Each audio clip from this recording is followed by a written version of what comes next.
Hello दोस्तों, आप देख रहे हैं क्वेश्चन परसेंटेज से है कि पंखे की कीमत में 20% की वृद्धि होने से उसकी बिक्री 50% कम हो जाती है। तो दुकानदार की आय में कितने प्रतिशत की कमी या वृद्धि होगी। तो इस तरह के क्वेश्चन में यानी एक में वृद्धि हो रही है तो दूसरे में कमी हो रही है। तो जब इस तरफ का क्वेश्चन है तो करना कुछ नहीं है, सबसे पहले क्या करते हैं कि जो वृद्धि होती है उसको लिख देते हैं 20। फिर उसके बाद कमी हो रही है तो कमी का मतलब क्या होता है माइनस, क्योंकि बिक्री में कमी होती है तो कमी का मतलब होता है माइनस। तो यहाँ माइनस लिख देंगे, कितना कमी हो रही है तो 50%। और फिर इसको क्या करेंगे कि कोष्ट दे देंगे और उसके बाद यहाँ माइनस का चिन्ह दे देंगे। जब एक में वृद्धि हो और दूसरे में कमी हो तो यहाँ हमेशा जब भी रहता है माइनस रहता है। और फिर दोनों वृद्धि और कमी वाला प्रतिशत हम लिख लेते हैं यहाँ। तो क्या होगा 20 गुने 50 और उसके बटा में क्या रहेगा 100 रहेगा हमेशा। तो ए दोनों जीरो से ए जीरो और ए जीरो कट गया। अब क्या करेंगे कि 20 में से 50 गया तो -30 हो जाएगा और ये माइनस का चिन्ह है तो इसको दे देंगे माइनस और 2 पचे 10। तो यहाँ हम लिख देंगे 10। तो माइनस माइनस क्या होता है माइनस माइनस प्लस, यानी कि 30 और 10 -40%। तो जब माइनस में सिंबल आए तो कमी होगी और प्लस में आए तो वृद्धि होगी। यानी यहाँ सिंबल माइनस में आया है यानी कि दुकानदार को 40% बिक्री में कमी, उसकी आय में 40% की कमी होगी।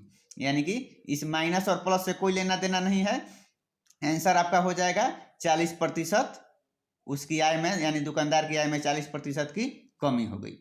आइए इसी तरह के यदि दूसरा क्वेश्चन है, कह रहा है कि सेम वही है, बस केवल थोड़ा सा तरीका बदल गया है, उसमें वृद्धि था इसमें कमी कह रहा है।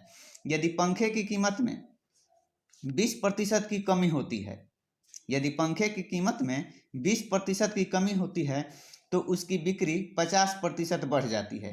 यानी पंखा का दाम जब घटता है तो उसका बिक्री बढ़ जाता है। तो दुकानदार की होने वाली आय में कितने प्रतिशत की कमी या वृद्धि होगी। तो कुछ नहीं करना है, सबसे पहले देख रहे हैं कि यहाँ कह रहा है कि कीमत में 20% की कमी हो रही है तो कमी का मतलब होता है माइनस, तो यहाँ -20 लिख देंगे। उसके बाद कह रहा है कि उसकी बिक्री 50% बढ़ जाती है, तो जब बढ़ जाती है तो प्लस हो जाएगा 50, इसको कोष्ट में घेर देंगे। और उसके बाद यानी कि एक में वृद्धि हो रही है और एक में कमी हो रही है, तो जब एक में कमी और एक में वृद्धि हो तो हमेशा यहाँ माइनस रहता है। उसके बाद दोनों प्रतिशत को लिख लेते हैं, यानी कि 20 गुने 50, जब भी लिखते हैं यहाँ गुना में लिखते हैं। और बाटा में हम आपको बता चुके हैं कि हमेशा क्या होता है 100 होता है। अब ए दोनों जीरो से क्या हुआ कि ए जीरो और ए जीरो कट गया, तभी हो जाएगा प्लस माइनस माइनस। तो 50 में से 20 गया 30, प्लस का मान ज़्यादा है इसलिए प्लस में रहेगा। और उसके बाद माइनस 2 पचे 10, तो 30 में से 10 गया 20, यानी 20% उसकी आय में वृद्धि हो गई।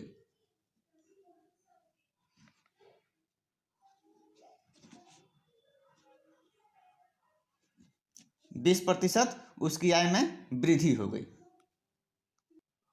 एक बार फिर से समझ लीजिए, कह रहा है इसमें पहला में कि पंखे की कीमत में 20% की वृद्धि तो उसकी आय में 50% की कमी हो जाती है। तो दुकानदार के आय में कितने प्रतिशत की कमी या वृद्धि होगी। तो जब वृद्धि कह रहा है पंखे में तो यहाँ +20 प्लस में है, कमी हो रहा है बिक्री में 50% की कमी हो रहा है, तो कमी का मतलब होता है माइनस। तो यहाँ -50 लिख दिए।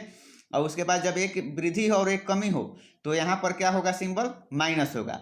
और फिर जितना प्रतिशत दिया हुआ है तो 20 गुने 50 बटा में हमेशा 100 रहता है, तो 2 जीरो से 2 जीरो कट गया, यानी कि ये प्लस में है और ये माइनस में है तो प्लस माइनस माइनस। तो 50 में से 20 गया 30, चूँकि माइनस का वैल्यू ज़्यादा है इसलिए यहाँ सिंबल माइनस रहेगा और ये हो जाएगा माइनस यहाँ पर ये, और 2 पचे 10, तो माइनस माइनस प्लस यानी कि -40।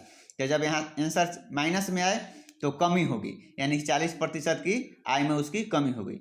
वही दूसरा है कि पंखे की कीमत में 20% कमी होने से उसकी बिक्री 50% बढ़ जाती हो तो दुकानदार की आय में कितने प्रतिशत की कमी या वृद्धि होगी। तो 20% की कमी हो रही है तो -20 लिख दिए हैं।